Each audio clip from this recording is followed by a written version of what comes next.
There's a lot of things that can wreck your chances to do well. We live in a rather dangerous world, so you got to be not only wise, you got to be careful. And attitude diseases are deadly. I mean, they'll destroy all the good things you start. So we'll go through those attitude diseases, how to spot them, how to look for them, what they are, and the cure. And I'm a pro on these because I've had them all, so I can give you excellent advice on these. Here's the list: attitude diseases. Number 1 is indifference. The shrug of the shoulder. The guy's not even concerned. He's just drifting. There's one problem with drift. You cannot drift to the top of the mountain. The guy says, well, I can't see getting all that worked up. Well, to be any kind of winner, you gotta get worked up.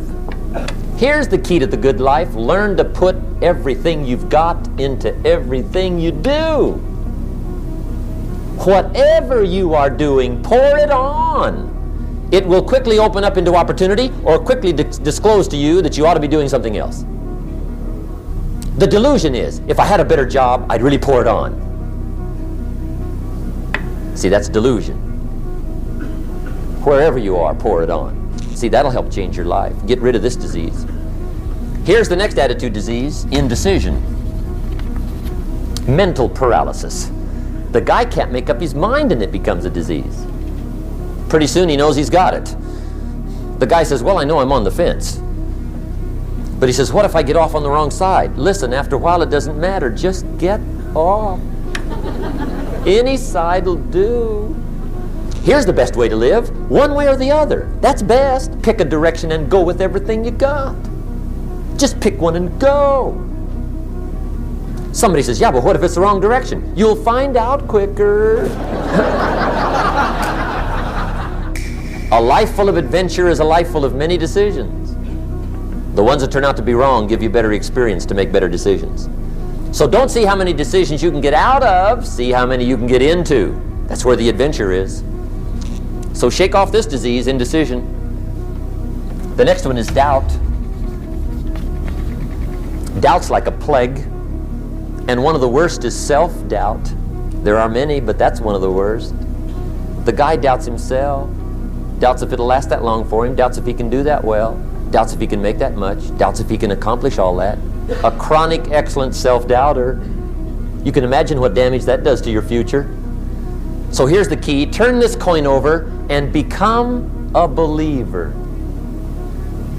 And there's many things to believe in. One of the majors is yourself. The understanding of self-worth is the beginning of progress. Now, if those three don't get you, this one will. Worry. That's a devastating disease. Worry. Worry causes health problems, social problems, personal problems, family problems. It's devastating. Worry long enough, it'll drop you to your knees. Could reduce you to begging. I know how bad this one is. I used to have it bad. I used to be known as a super worrier. Not a super warrior. No, super worrier. My family wished I'd have been a warrior. I got those years to make up for. But I'll tell you what. My advice to you is do what I finally did on worry. Give it up. Who needs it? I'm not saying it's easy. I'm saying it's worth it. It took me almost 1 year to kick the worry habit, and it was not an easy year. It was one of the toughest years I ever spent, but I finally got that monkey off my back. And I discovered you could live the most incredible life free of worry. Not free of challenge, not free of difficulty, free of worry. I learned how to do it, and you can. Here's the next attitude disease: over-caution. Some people never will have much. They're too cautious. Now, you can also be too reckless, but you can also be too cautious. This is called the timid approach to life. And my caution was always the risk. Risk used to drive me right up the wall. I used to say, what if this happens? It's called the language of the poor. What if this happens? And on top of that, if this was to happen, look at the fix I'd be in. I better not try. I could always ace myself out. Then I'll tell you what changed my whole life when I finally discovered it's all risky. The minute you were born, it got risky. If you think trying is risky, wait till they hand you the bill for not trying. If you think investing is risky, wait till you get the tab for not investing. See, it's all risky. Getting married is risky. Having children is risky. Going into business is risky. Investing your money is risky. It's all risky. I'll tell you how risky life is. You're not going to get out alive. That's risky. The Englishman says, well, if that's the way it's going to work out, let's give it a go. Right, that's what it's for. Give it a go.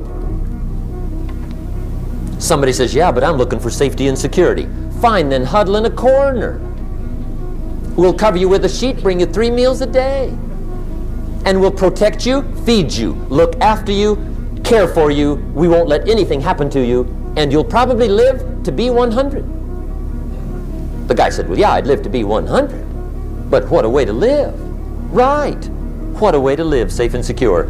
Don't ask for security. Ask for adventure. Better to live 30 years full of adventure than 100 years safe in the corner. Here's the next attitude disease. We're almost through with this motley list. In fact, we're almost through. Hang on. The next one is pessimism. Pessimism, the deadly disease of always looking on the bad side, the problem side, the difficult side, checking all the reasons why it can't be done. The poor pessimist leads an ugly life. He doesn't try to figure out what's right. He tries to figure out what's wrong. He doesn't look for virtue. He looks for faults. And when he finds them, he's delighted. How ugly. This is the poor guy who looks through the window, doesn't see the sunset. He sees the specks on the window.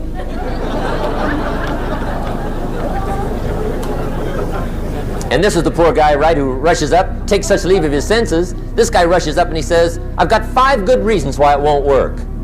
He's so dumb he doesn't know all he needs 1. He's got 5.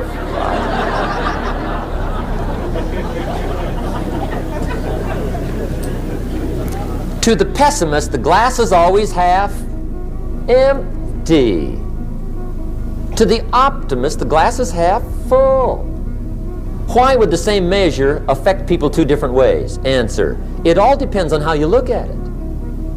Our lives are mostly affected by the way we think things are, not the way they are. The way we think they are affects us most. There's a subject we don't have time to get into tonight called better thinking habits. One of the major things Shove taught me when I met him, he said, poor thinking habits keeps most people poor. Not poor working habits. Most people work hard, but they don't think hard. And Shove taught me that the mind is like a factory, a mental factory. And whatever you think about all day long pours ingredients into this mental factory. And that's what builds the economic, social, financial fabric of your life. As you think, so you become. How awesome.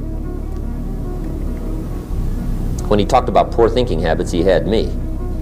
I used to start the day reading the morning newspaper. I mean, you can believe that or not. I'd get a cup of coffee and read the paper. I'd load up on wars and riots and murders and stabbings and killings and bank robberies and muggings and car wrecks and tragedies. I'd even read the back pages. I seem to like that stuff for some weird reason. I'd load up on all that, and then I'd start the day. You can imagine the kind of days I used to have. You walk around on your financial knees. They call you economic peewee. The guy says, I want to be a great leader. Wonderful. The first thing we do is follow him to his house. When we get there, we walk in and check his library, number 1. Somebody says, well, why check his library? The reason is because What a man reads pours massive ingredients into his mental factory, and the fabric of his life is built from those ingredients. You would not believe what some people have got in their house to read. You would not believe. One of the best dressed up words I know for a lot of it is trash. Can you imagine dumping a barrel of trash into this mental factory every day and coming out with a rich, dynamic, positive life? It can't be done. You might as well try making a cake with cement. The kids back in Danbury, Connecticut, high school, they're asking me questions one day. I'm talking to the kids. Kids got good questions these days. One of them said to me, Mr. Rohn, how do you build the good life? I said, it's simple. It's not easy, but it's simple.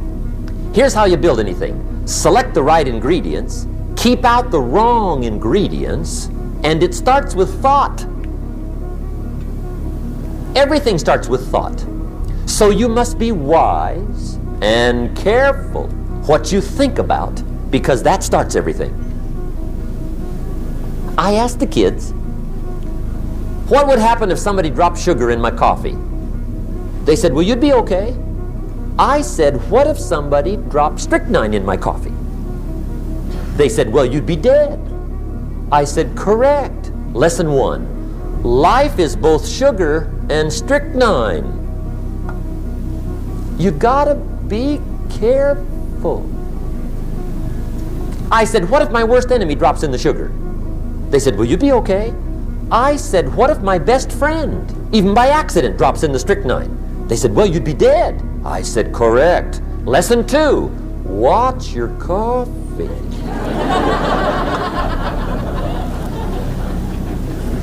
You got to be careful. See, it doesn't matter who hands you the bad stuff. It doesn't matter where you get the bad stuff. It'll still do its damage on your bank account, wherever you get it. Mr. Schoaf gave me one of the greatest phrases when I first met him, when he said, Jim, every day stand guard at the door of your mind. How important. Stand guard at the door of your mind. And you decide what goes into your mental factory. Don't let anybody just dump anything they want to in your mental factory, because you've got to live with the results. Okay, here's the last disease, and we're through with this list. The last subject is very brief. The last disease, but this one is deadly. Engage in this one, indulge in it even slightly, and you might as well forget the future, because it's going to forget you. Complaining, crying, whining, griping. A Bible word called murmuring. See, that'll ace your future. Spend 5 minutes complaining, and you have wasted 5. And you may have begun what's known as economic cancer of the bone. Surely they will soon haul you off into a financial desert, and there let you choke on the dust of your own regret. I hope I said that well, so you won't forget. It's a deadly disease. Just be on the lookout of the things that can destroy all the good you start. The war is on. And this evening, tomorrow, mentally, personally, socially, economically, you got to make sure you're winning the war. And this is part of it.